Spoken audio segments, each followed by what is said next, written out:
On Election Day this year, 20,000 people here in Erie County voted by mail. Ahead of the general election next year, the Shapiro administration is making changes to those mail-in ballots. Our Philip Ward has been speaking with local election officials. Philip, how do these changes impact our region? Well, good evening, Mike. Our local officials say here in Erie County, we're actually ahead of the curve, but Secretary of the Commonwealth Al Schmidt says throughout the state, thousands of mail ballots are rejected each election due to minor voter errors. So these changes that are coming are in an effort to ensure that every vote counts.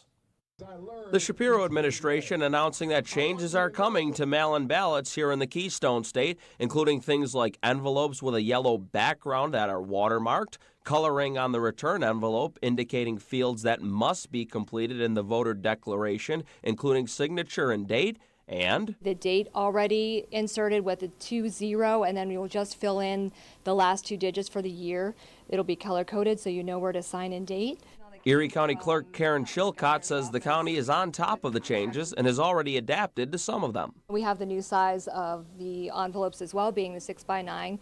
This is the privacy envelope that everyone in Erie County has used this year if they were doing the mail-in ballots. Director of Elections here in Erie County, Tanya Fernandez, says the county has been in contact with the Department of State to ensure that if someone wants to vote by mail, they will be able to. We've worked with them, offering suggestions and feedback on some of the changes that they've made, and it's all in an effort to make it easier on the voters. Voting by mail has proven to be incredibly effective, safe, and that's the reason so many states across the United States have adopted it in recent years. Dr. Joe Morris, political science chair for Mercyhurst University, says when it comes to mail-in ballots, one political party has used it to their advantage far more effectively than the other. Every single election since 2020, we have seen Democrats just dominate mail-in balloting. So when we get those initial election returns on election night, what we see is a huge lead for Democrats at the start, and in many cases, the Republicans just never make that up.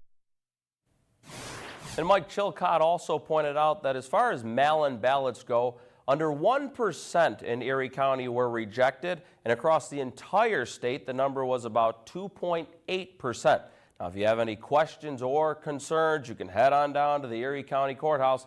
They'll be more than happy to help you and make sure your vote counts. Live in the studio, Philip Ward, Erie News Now.